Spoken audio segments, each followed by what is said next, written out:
नमस्कार दोस्तों, आप सभी भवितव्य शिक्षक साथियों का आज के इस व्याकरण के वीडियो में स्वागत है। और जैसा कि आप थंबनेल में देखे हैं, व्याकरण बेस्ड ये वीडियो है और इनमें ऐसे प्रश्नों को शामिल किया गया है जो आपको आपकी तैयारी का टेस्ट लेंगे। तो आप इन प्रश्नों को हल करिए और देखिए कि किस स्टैंडर्ड के प्रश्न हैं। तो जो लेक्चरर का एग्ज़ाम है वहाँ पे थोड़ा हाई लेवल के प्रश्न आते हैं, तो हम आपको हाई लेवल से तैयार कराते हैं ताकि टीजीटी में आने वाले प्रश्न आपसे आसानी से सॉल्व हो सकें। तो चैनल पे पहली बार अगर हैं आप, वीडियो आपको पसंद आता है और हम आपके एग्ज़ाम तक आपकी पूरी तैयारी कराने वाले हैं, तो चैनल पे पहली बार हैं तो चैनल को आपको सब्सक्राइब कर लेना है, जुड़ जाना है, लाइक शेयर करना है और हमारे साथ ऐसे ही बने रहना है। चलिए तो चलिए शुरू करते हैं आज का पहला क्वेश्चन। पहला क्वेश्चन है, स्वर्णिम विशेषण शब्द का कौन सा विशेष्य नहीं है? प्रश्न आपको समझ में आ गया होगा, फिर से एक बार देखते हैं। स्वर्णिम एक विशेषण शब्द है और इस स्वर्णिम विशेषण शब्द का कौन सा विशेष्य नहीं है, आपको ये चुनना है। 3 विशेषण का जैसे विशेष्य बनता है तो वैसे ही स्वर्णिम शब्द का 3 विशेष्य इसमें है और एक विशेष्य नहीं है, वही आपसे पूछा जा रहा है। चुनिए इन चारों में से सही उत्तर। सही उत्तर कौन सा है? स्वर्णिम विशेषण शब्द का विशेष्य नहीं है। ऑप्शन है पहला सुयोग, दूसरा स्थिति, तीसरा उषा और चौथा अक्षर। तो ये प्रश्न है, क्या आपको सही उत्तर मिला? सही उत्तर चुनिए। सही उत्तर मिला? सही उत्तर है, आप विश्लेषण कर सकते हैं चारों ऑप्शन का और विश्लेषण के आधार पे उत्तर चुन सकते हैं। विश्लेषण कैसे करते हैं?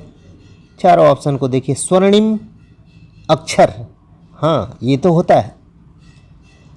और सी ऑप्शन आपको दिख रहा है उषा, ये है स्वर्णिम उषा यानी सुनहली सुबह, ये भी होती है।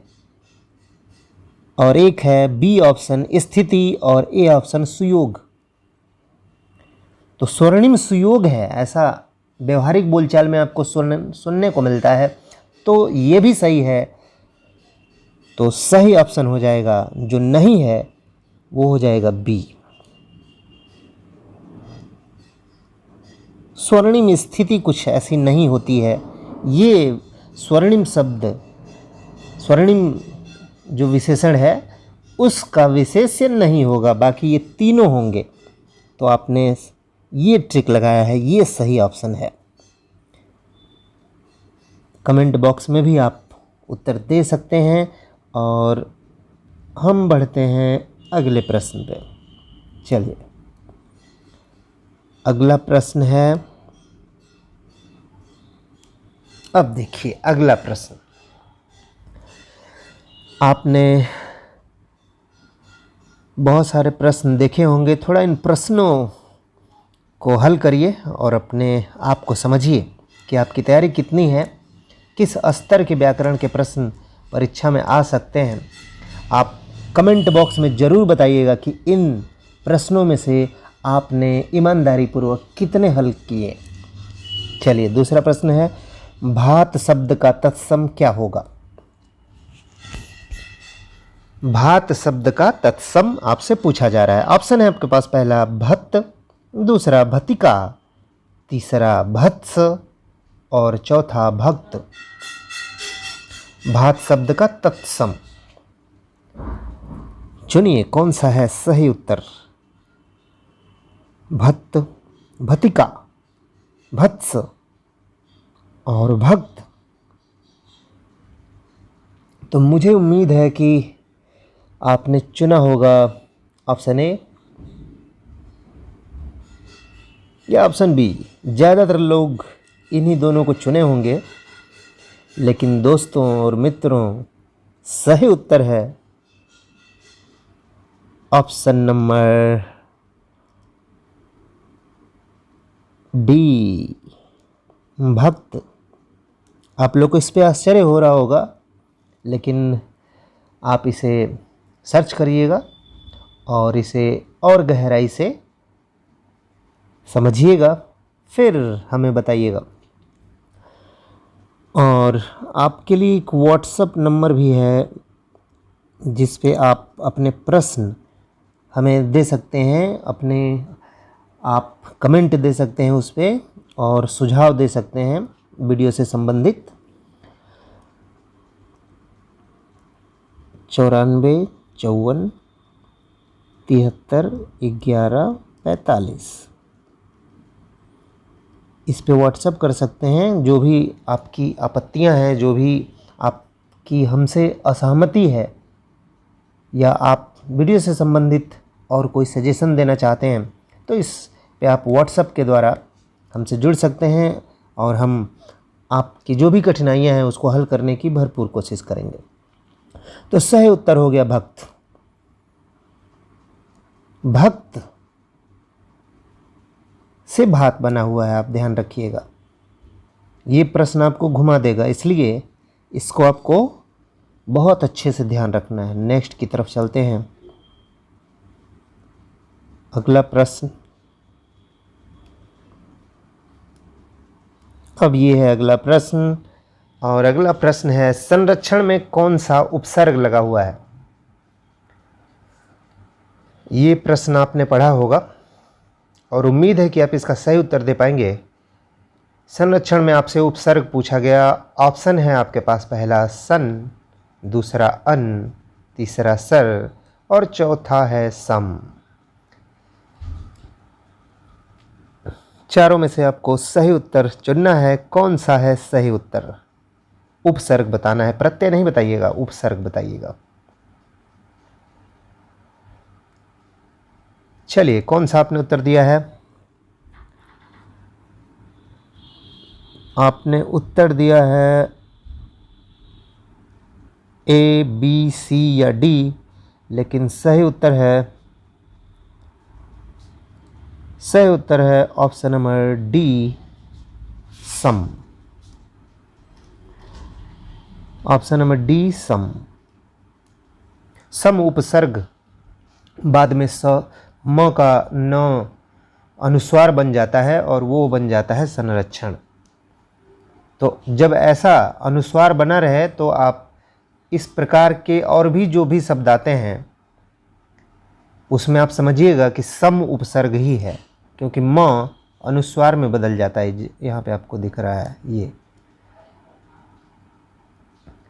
चलिए मित्रों, प्रश्न आपको पसंद आ रहे हो, प्रश्न आपकी तैयारी में अगर मददगार साबित हो रहे हो, तो चैनल को जरूर सब्सक्राइब करिए, ताकि हम ऐसे ही उत्साहित होते रहें आपके लिए वीडियो बनाने के लिए। नेक्स्ट प्रश्न की तरफ चलते हैं। और अगला प्रश्न है इस कड़ी में, ये देखिए। प्रश्न है, नहर शब्द किस भाषा का शब्द है? तो ये जो देशज, विदेशज और विदेशी शब्द भंडार जो हमारी हिंदी में आए हैं, उनमें से कौन सा है जो नहर शब्द को देता है? अर्थात नहर शब्द किस भाषा का शब्द है? ऑप्शन नंबर के पास, पहला फारसी, दूसरा देशज और तीसरा अरबी और चौथा पुर्तगाली। तो हिंदी के विद्वज्जन आप बताएं कि कौन सा इसमें सही ऑप्शन है। नहर किस भाषा का शब्द है? फारसी, देशज, अरबी या पुर्तगाली? नहर, जो गांव में तमाम नहरें आपको दिखाई देती हैं पानी की, वही नहर शब्द किस भाषा से आया हुआ है?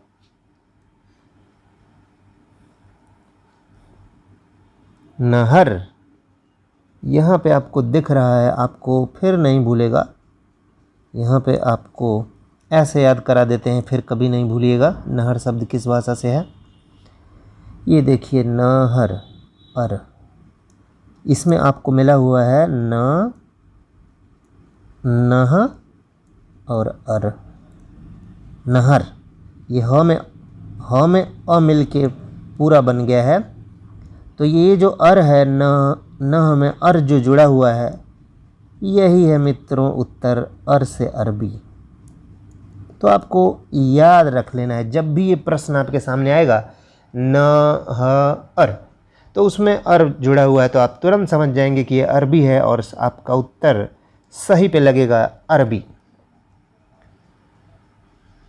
तो इस तरह से ट्रिक से भी हम लोगों को याद करना है। देखिए, प्रश्न सभी पढ़ाई करते हैं, सारे स्टूडेंट लोग बहुत मेहनत से पढ़ाई करते हैं, लेकिन सिलेक्शन किनका होता है? सिलेक्शन मित्रों उनका होता है 100 प्रश्न तक, 90 प्रश्न तक बहुत आसानी से सब लोग पहुंच जाते हैं, लेकिन उसके ऊपर वो लोग पहुंचते हैं जिनका सिलेक्शन होने वाला होता है, जिनका कॉन्सेप्ट क्लियर होता है। तो ये जो कॉन्सेप्ट है, अभी जिस आप उदाहरण के तौर पे ले सकते हैं कि अभी जो हमने एक कॉन्सेप्ट बताया, अगर ये आ गया तो आपके दिमाग में ये कॉन्सेप्ट है, आपको इन चारों ऑप्शन में से ये कॉन्सेप्ट कंफ्यूज नहीं होने देगा और आपका उत्तर एकदम सटीक लगेगा। तो कंफ्यूजन से क्या होते हैं, प्रश्न गलत हो जाते हैं। तो कंफ्यूजन बिल्कुल नहीं होने देना है, कॉन्सेप्ट के थ्रू पढ़ना है, जिससे कि आपका उत्तर एकदम सटीक रहे। जिससे अब आप जैसा कि जान चुके हैं, इंटरव्यू ख़त्म हो चुके हैं, तो मेरिट जो बनेगी प्रश्नों की, उसमें आप जितना हाई किए रहेंगे, आपका सिलेक्शन उतना ही पक्का हो जाएगा, सुनिश्चित हो जाएगा। तो इसी कॉन्सेप्ट से हम पढ़ाई करेंगे ताकि हमारा सिलेक्शन सुनिश्चित हो जाए। तो चलिए नेक्स्ट प्रश्न की तरफ चलते हैं, और अगला प्रश्न है, ये रहा अगला प्रश्न, किस नदी का नाम पुल्लिंग में है? तो सच सच बताइएगा, यह है 5वां प्रश्न, और इन 5 प्रश्नों में से आपने कितने प्रश्नों का उत्तर दिया है?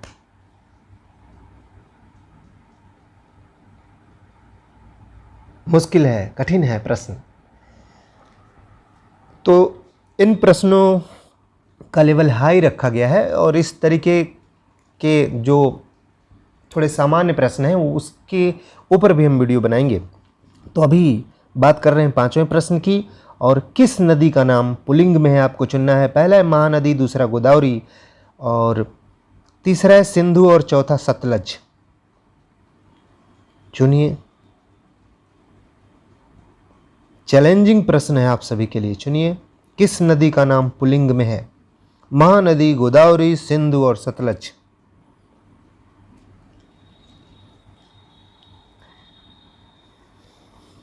तो जिन्होंने उत्तर दिया वो बधाई के पात्र हैं, और जिन्होंने नहीं दिया, आइए हम समझते हैं कि इसका उत्तर कैसे देंगे।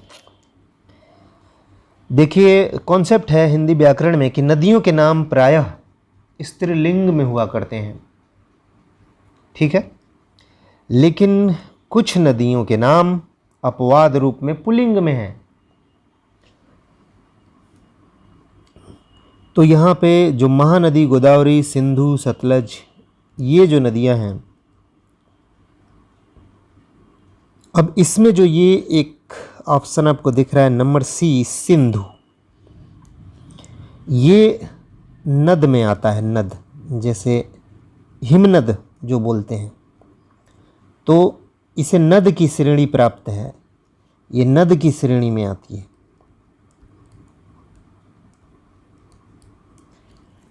इसीलिए ये इसका नाम है पुल्लिंग में, पुल्लिंग माना जाता है। समझ रहे होंगे बात आप। नद और नदी अलग अलग चीज़ें हैं, तो सिंधु को नद की श्रेणी में रखा गया है, इसलिए इसका नाम पुल्लिंग होगा। बाकी जो नदियां हैं ये स्त्रीलिंग में होंगी। तो सही उत्तर आपका हो जाएगा option number C, Sindhu. Next प्रश्न की तरफ चलते हैं।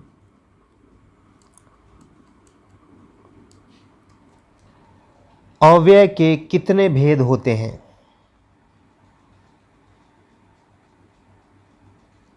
अव्यय के कितने भेद होते हैं आपको बताना है।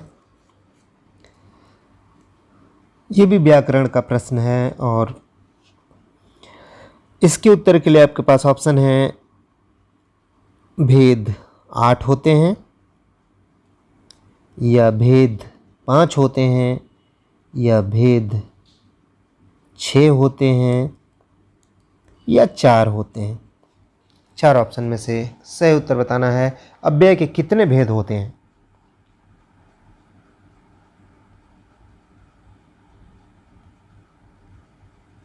और सही उत्तर है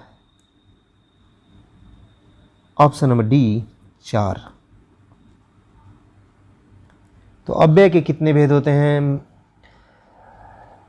4 भेद होते हैं। आप इसे याद रखिए। कैसे याद रखेंगे? ऐसे याद रखेंगे, दिस इज 1 2 3 और 4। 4 अक्षर हैं, इसलिए 4 ही भेद होंगे। तो आपको ऐसे याद रखना है, 4 पे टिक लगाना है। सही उत्तर बनेगा 4। मित्रों, आपकी परीक्षाओं में आप देखे होंगे, चाहे असिस्टेंट प्रोफेसर हो, TGT, PGT, net, JRF, Hindi से संबंधित या और भी रेलवे एसएससी, आपको प्राय ये प्रश्न देखने को मिलते हैं भेद वाले। जैसे आप देखेंगे यहाँ पे आपसे पूछ देगा, आपको याद ये मतलब यहाँ से एक प्रश्न कंफर्म है, पक्का है, गांठ बांध लीजिए, या कैसे भी आप इसको, आपको जान लेना है इसको, एक प्रश्न अवश्य ही आता है। चलिए देखते हैं कहाँ से प्रश्न आता है। ये अभी आप जान गए, अव्यय का भेद पूछा। अव्यय के भेद होते हैं 4। अब चलिए संज्ञा पे चलते हैं।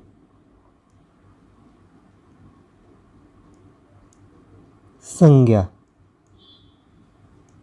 संज्ञा के कितने भेद होते हैं? ये सब आपको तैयार होगा। आप तैयारी कर रहे हैं, सीरियस कैंडिडेट हैं, तो आपको ये जुबान पे होना चाहिए। और यहीं पे गलतियां होती हैं और आपके प्रश्न हो जाते हैं पीछे। मेरिट से आप करीब पहुंच करके छट जाते हैं, सिलेक्शन नहीं होता। तो इसलिए इन प्रश्नों पे कॉन्सेप्ट बिल्कुल क्लियर होना चाहिए। संज्ञा कितने भेद होते हैं बताइए? आपके लिए है प्रश्न, ये कमेंट बॉक्स में उत्तर दीजिए और हमें बताइए कितने होते हैं। सही उत्तर क्या आपने दिया? संज्ञा के कितने भेद होते हैं? दोस्तों होते हैं संज्ञा के 5 भेद। ठीक है, याद रखिए। कैसे याद रखेंगे? कभी ऐसे आपने पढ़ लिया, सब पढ़ लिया, संज्ञा, सर्वनाम, कारक, वचन, लिंग, सारा का भेद याद कर लिया, 10 दिन बाद, 1 महीने बाद भूल गया कि कितने पढ़े थे। तो इस कॉन्सेप्ट से आपको याद रखना है। कॉन्सेप्ट दे रहे हैं, देखिए ये जो स के ऊपर अनुस्वार लगा है, आपको दिख रहा है, इसे हम 2 मात्रा गिनते हैं। ठीक है, 2 मात्राओं में इसकी गणना होती है जब हम छंद में मात्राओं की गणना करते हैं। तो यहाँ पे आपको अपने कॉन्सेप्ट आपको अपना बनाना है कि 2 मात्रा अनुस्वार की, 1 मात्रा स की, और ये ज्ञा जो है इसमें भी 2 मात्रा है, ज्ञ और आ। इसको भी जोड़ सकते हैं, या ज्ञ जिन 2 अक्षरों से मिलके बनता है। तो यहाँ पे आपको मिल गया 2, तो 2 और 2 4 और 1 5, तो संज्ञा के भेद होते हैं 5। क्लियर है? ओके, अगला प्रश्न, सर्वनाम के भेद अब आपको बताने हैं कि सर्वनाम के कितने भेद होते हैं। हम लोग ऐसे ही स्टडी करेंगे, कनेक्टिंग स्टडी, कि अगर इससे मिलते जुलते, देखो प्रश्न बनाने का जो तरीका होता है, कुछ ऐसे महत्वपूर्ण टॉपिक होते हैं किसी भी एग्जाम में जिनको परीक्षक टच करता ही है, वहीं से प्रश्न बनते हैं, एंगल बदल दिए जाते हैं। तो आपको हर एंगल का पता होना चाहिए। चलिए, सर्वनाम में कितने, जल्दी उत्तर दीजिए। सर्वनाम के कितने? संज्ञा के आप समझ गए, अव्यय के समझ गए, अब सर्वनाम को समझना है। सर्वनाम के कितने भेद होते हैं? सही उत्तर आपने बताया 6 होते हैं। सर्वनाम के 6 भेद होते हैं। कैसे याद रहेगा? ऐसे ही इसी कॉन्सेप्ट से 1 और यहाँ पे 2 है, वो और र, सर्व। तो यहाँ पे 1 है, यहाँ पे 2 है, नाम में 2 है और म में 1 है। तो हो गया आपका 6, सही उत्तर 6, सर्वनाम में 6। अगला कारक। कारक में कितने भेद होते हैं? कारक के कितने भेद होते हैं ये तो याद होगा आपको, लेकिन नहीं याद है तो बिल्कुल याद कर लीजिए। कारक के भेद होते हैं 8। यहाँ से एक प्रश्न आपको अवश्य ही मिलेगा। कारक के 8 भेद होते हैं। अब कैसे याद करेंगे कारक के 8 भेद होते हैं? ऐसे याद करेंगे, देखिए बताते हैं कैसे। अगर आपने क्रिकेट खेला होगा कॉर्क के बॉल से, तो ये बॉल होती है ऐसी बॉल होती है, और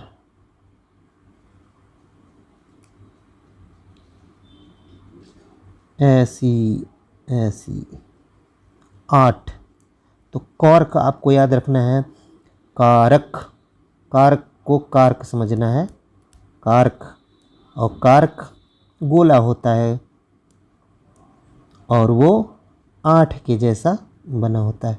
कारक, कारक माने कारक का बॉल 8, ऐसे आपको याद रखना है।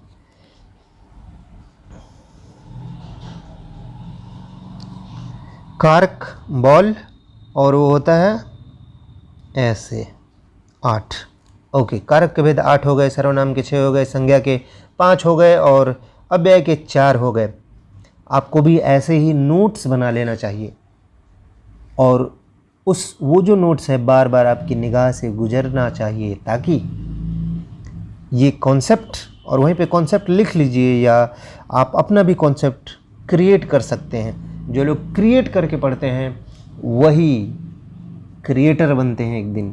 तो आपको ऐसे ही करना है। अब हिंदी में, संस्कृत में आपसे पूछेगा कि संस्कृत में लिंग कितने होते थे, वचन कितने होते थे, लेकिन हिंदी में कितने होते हैं ये आपसे पूछा जाएगा। हिंदी विषय का आपका एग्जाम होगा तो हिंदी में सिर्फ 2 ही वचन। कौन कौन से जानते हैं आप? एक वचन और बहुवचन। और लिंग में आपसे कितने लिंग होते हैं आपको हिंदी में जान लेना है। इसमें भी 2 ही होते हैं, इस पुल्लिंग और स्त्रीलिंग। नपुंसक लिंग हिंदी में नहीं होता है, वो संस्कृत में होता है। तो आपका बिल्कुल कॉन्सेप्ट क्लियर होना चाहिए। 2 ही लिंग होते हैं और 2 ही वचन होते हैं।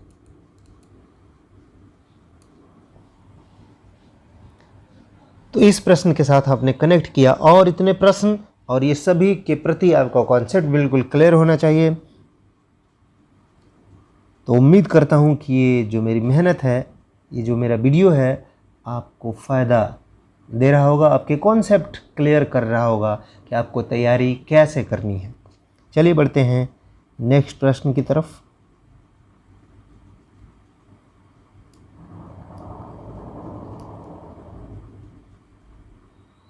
और अगला प्रश्न है,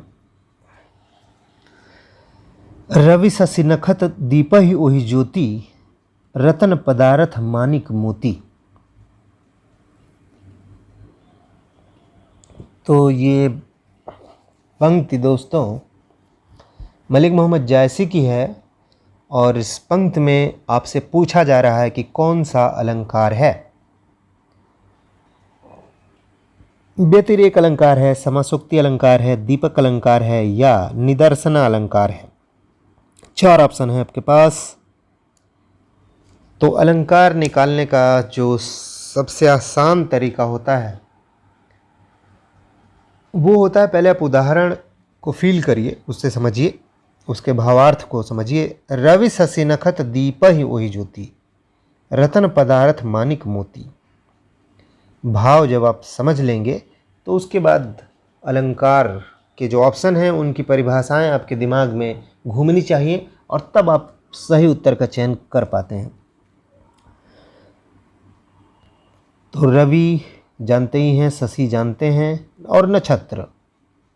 दीप ही वही ज्योति, उसी की ज्योति से दीपित होते हैं अर्थात प्रकाशित होते हैं, जिसके बारे में बात की जा रही है। मतलब किसी में एक किसी भी उदाहरण में एक प्रस्तुत होता है, एक अप्रस्तुत होता है, या उपमान होता है या उपमेय होता है। तो रवि शशि नखत दीप ही हुई ज्योति, रत्न पदार्थ माणिक मोती। रत्न पदार्थ माणिक और मोती सब उसी की ज्योति से दीपित होते हैं, प्रकाशित होते हैं। तो अब आप अर्थ समझ चुके हैं। चयन करिए अलंकारों का। व्यतिरेक अलंकार है कि समासोक्ति अलंकार है, या दीपक अलंकार है, या निदर्शन अलंकार है? कौन सा अलंकार है? समासोक्ति, व्यतिरेक, दीपक और निदर्शना। तो व्यतिरेक अलंकार, यहाँ से भी एक प्रश्न फिक्स है, बिल्कुल फिक्स है, ऐसा हो नहीं सकता कि नहीं आए।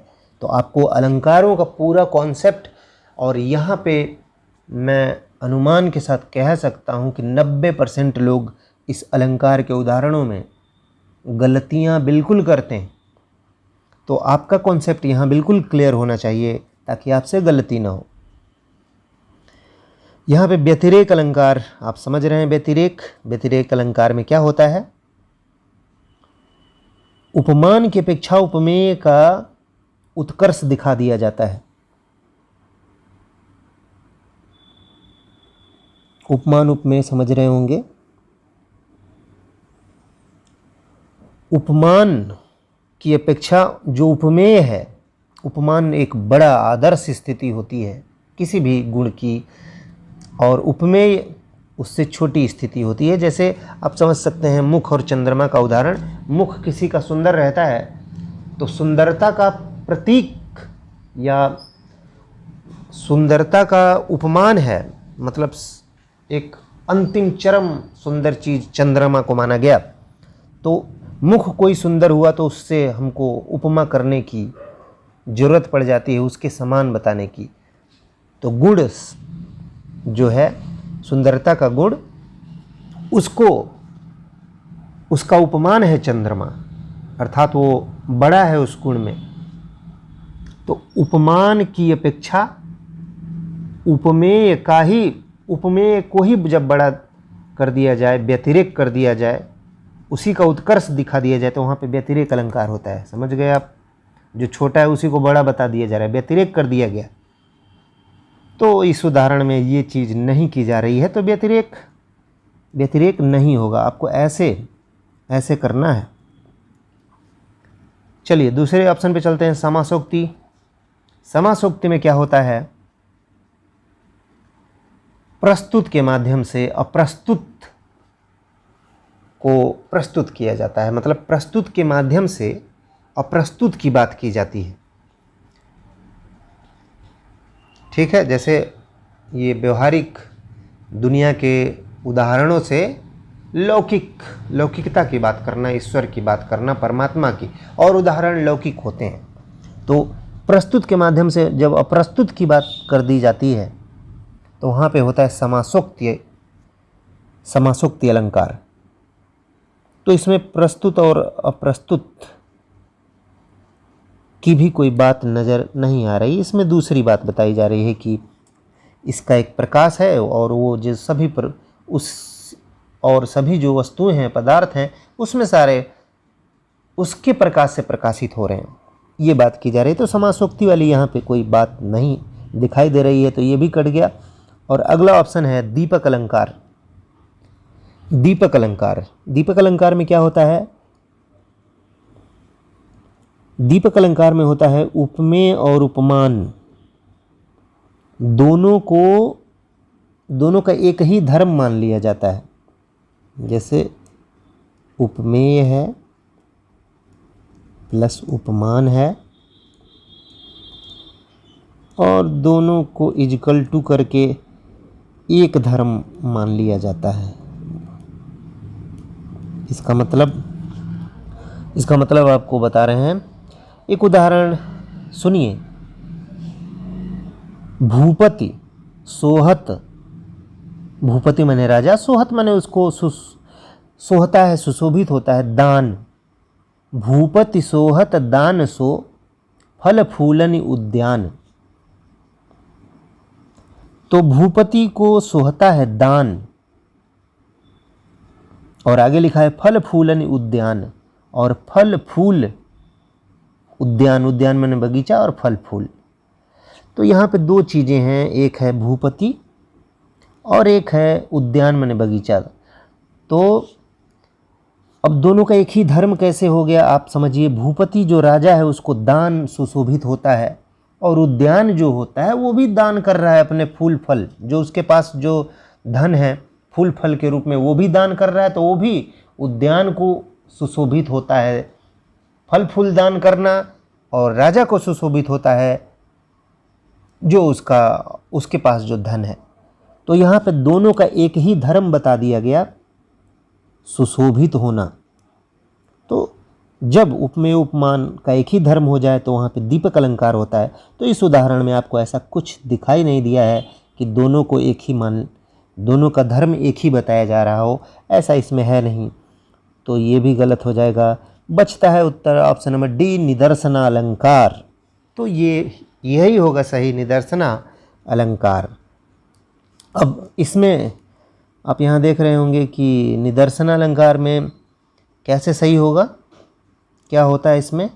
निदर्शना अलंकार में होता है उपमेय का गुण उपमान में आ जाए, या उपमान का गुण उपमेय में आरोपित कर दिया जाए। मतलब जो एक उपमेय है और एक उपमान है, तो या तो उपमेय के गुण को उपमान में आरोपित कर दिया जाए, या उपमान का गुण उपमेय में आरोपित कर दिया जाए। तो वहाँ पे निदर्शना होता है, निदर्शना अलंकार होता है। एक बार फिर से आप पढ़िए यहाँ पे उदाहरण। अब देखिए, रवि शशि नक्षत्र, दीप ही माने प्रकाशित होते हैं, वही ज्योति, उसकी ज्योति। तो जायसी जी लिखे हैं, और ये नागमती की जो सुंदरता है, जो प्रकाश है, उसकी ज्योति से रतन पदार्थ सब लोग। तो नागमती की जो सुंदरता का ज्योति है वो इन सारी चीज़ों में आरोपित कर दी गई है। ज्योति, रवि में इसी की ज्योति है, शशि में इसी की ज्योति है, नक्षत्रों में इसी की ज्योति है, मोती पदार्थ इसी की ज्योति है। तो यहाँ पे क्या किया गया है कि जो उपमेय है उसके गुणों को उपमान में आरोपित कर दिया गया। तो इसलिए निदर्शना अलंकार ऑप्शन होगा सही। तो ये है आपका निदर्शना, आंसर सही हो जाएगा ऑप्शन नंबर डी। चलिए नेक्स्ट प्रश्न की तरफ चलते हैं। और 8वां प्रश्न है आपके सामने, ये है शुद्ध वर्तनी का चयन करना है आपको। पहला ऑप्शन आपके सामने लिखा हुआ है विभीषिका, दूसरा लिखा है विभीषिका, तीसरा लिखा है विभीषिका, और चौथा लिखा है विभीषिका। चुनिए, सही उत्तर आपको बताना है। इसका उत्तर हमको नहीं पता है, तो इसलिए आपको बताना है, और आप अपने आप को चेक करिए क्या आपने सही उत्तर इसमें से चुन पाए। वर्तनी से भी दोस्तों कम से कम आपकी परीक्षा में 2 या 3 प्रश्न रहते हैं। तो अगर आप जानते हैं तो वर्तनी का जो आपका कॉन्सेप्ट है वो क्लियर है, तो ये प्रश्न आप सही कर सकते हैं आसानी से। और ये वर्तनी अभ्यास से आती है, क्योंकि अभ्यास आप जितना किए रहेंगे तभी ऐसे प्रश्नों को आप हल कर पाएंगे, क्योंकि यहाँ पे गलतियाँ, भ्रम बहुत होता है। ये ऐसे शब्द होते हैं जो आपको कई बार विचलित कर देते हैं कि कौन सा सही है। जैसे इसी ऑप्शन में से कौन सा सही है, बहुत लोगों ने गलत आंसर चुन लिया होगा, क्योंकि चारों मिलते जुलते ऑप्शन बना दिए जाते हैं, जिससे कि आप में भ्रम पैदा हो जाता है और आपका उत्तर गलत हो जाता है। तो ये अभ्यास से आएगा। ऐसे प्रश्नों का आप अभ्यास करिए ताकि ऐसे प्रश्न गलत ना हो। और यहाँ पे जो सही उत्तर है वो है ऑप्शन नंबर डी, विभीषिका। ऑप्शन नंबर डी विभीषिका, विभीषिका। तो लिख लिख करके आपको एक तरफ सही लिखना चाहिए और एक तरफ गलत लिखना चाहिए, ताकि गलत जब आए तो आप छांट सकें कि कौन सा है सही उत्तर। चलिए दोस्तों, प्रश्न आपको पसंद आ रहे हों और ऐसे और वीडियो आप चाहते हो तो हिंदी टीचर एजुकेशन चैनल को आपको सब्सक्राइब पे क्लिक कर लेना है। चलिए बढ़ते हैं नेक्स्ट प्रश्न की तरफ।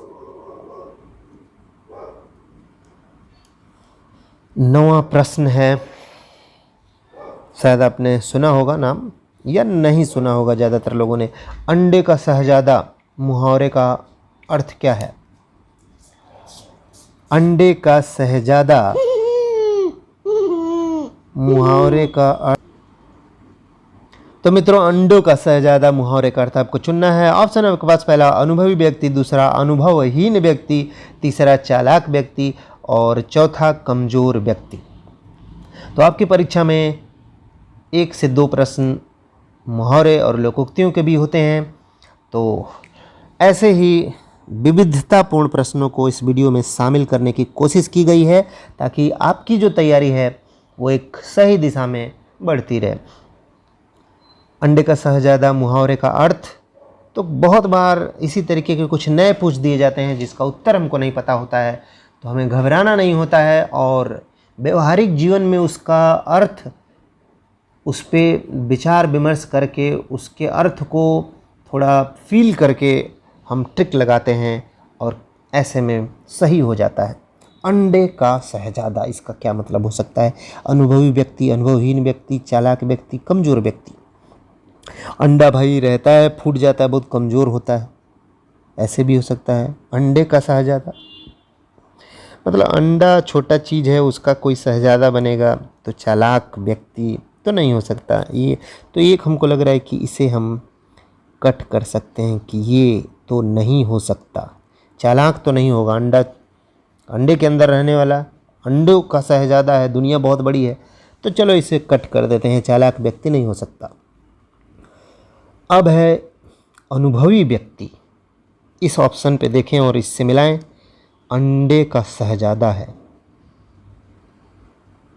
मतलब शहजादा मैंने लड़का, अंडे का लड़का, तो अंडे का लड़का अंडा ही होगा, तो बहुत उसके पास सांसारिक अनुभव नहीं रहेगा, इसलिए भी नहीं हो सकता, इसे भी कट कर देते हैं। और अब बचता है कमज़ोर व्यक्ति।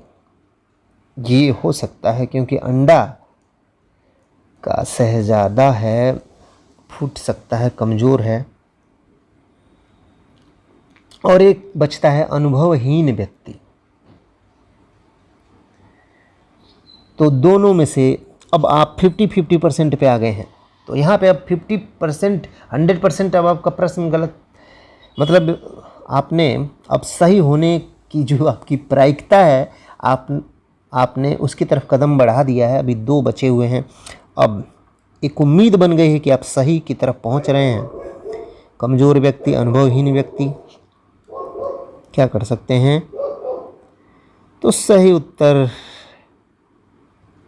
है ऑप्शन नंबर बी, अनुभवहीन व्यक्ति। कमज़ोर नहीं कहा जा सकता, अनुभव से हीन है ये व्यक्ति जो अंडे का शहजादा होगा, क्योंकि सिर्फ शहजादा तो है लेकिन बहुत कम, छोटी अंडे भर की चीज़ का उसके पास वो उतने भर का शहजादा है, अर्थात उसे कम अनुभव है। इस पूरे बड़ी सी दुनिया का छोटा सा एक अनुभव है। तो अंडे का शहजादा को आपको याद रखना है कि अनुभवहीन व्यक्ति है वो। तो सही उत्तर लगेगा ऑप्शन नंबर बी, अनुभवहीन व्यक्ति। चलिए नेक्स्ट की तरफ बढ़ते हैं और अगला प्रश्न आपके लिए आया है जो आप तमाम क्वेश्चन पेपर्स देखेंगे तमाम एग्ज़ाम्स के, उसमें आपको इन 3-4 तरह की अग्नियाँ होती हैं। इन अग्नियों में से एक प्रश्न आपके लिए ज़रूर रखा जाता है। आपको बहुत बार मिलेगा। तो यहाँ पे जो प्रश्न है वो है सागर की आग। सागर की आग के लिए आपको एक शब्द चुनना है और ऑप्शन है आपके पास, पहला जठरानल, दूसरा दावानल और तीसरा बड़वानल और चौथा है हुतानल। चारों में से आपको सही उत्तर बताना है। सागर की आग के लिए एक शब्द जठरानल है, दावानल है, बड़वानल है या हुतानल है। चारों में से सही उत्तर आपको चुनना है। और सागर में लगने वाली आग, अब बहुत से लोग नहीं जानते होंगे तो जान लीजिए, सागर के अंदर, समुद्र के अंदर जो है एक आग लगती है जिसमें जल जलता है और वाष्प बन के जो ऊपर जाता है, तो वो भी एक आग है।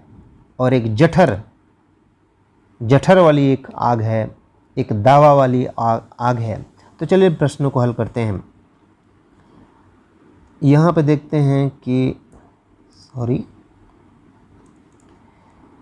एक जठरानल, जठर, अब आपको ऐसे याद रखना है, जठर, ये जठर मतलब क्या होता है याद रख लीजिए ताकि फिर ये प्रश्न गलत नहीं होगा। जठर मतलब याद रखिए पेट होता है। दावा, दावा मतलब याद रखिएगा, दावा मतलब होता है जंगल। और बाड़व, बाड़व को याद रखिएगा, बाड़व, बड़वा या बाड़व मतलब होता है समुद्र। तो इन शब्दों को जब आप याद रख लेंगे तो कभी ये प्रश्न कंफ्यूज होकर गलत नहीं होगा। तो ये 3 प्रकार की अग्नियां हैं और एक जो आपकी अग्नि है जिसको अनल बोलते हैं, जो आग जलती है आपके सामने, तो वो चौथी अग्नि है।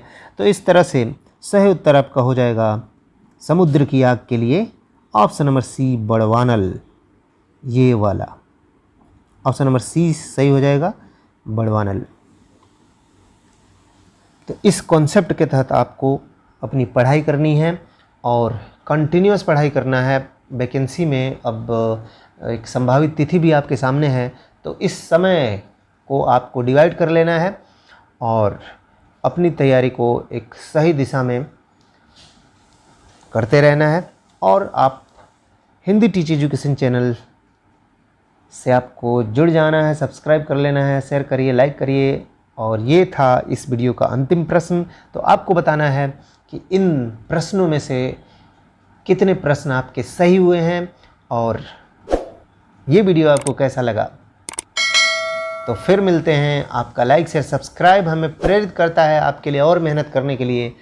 तो फिर सब्सक्राइब करिए।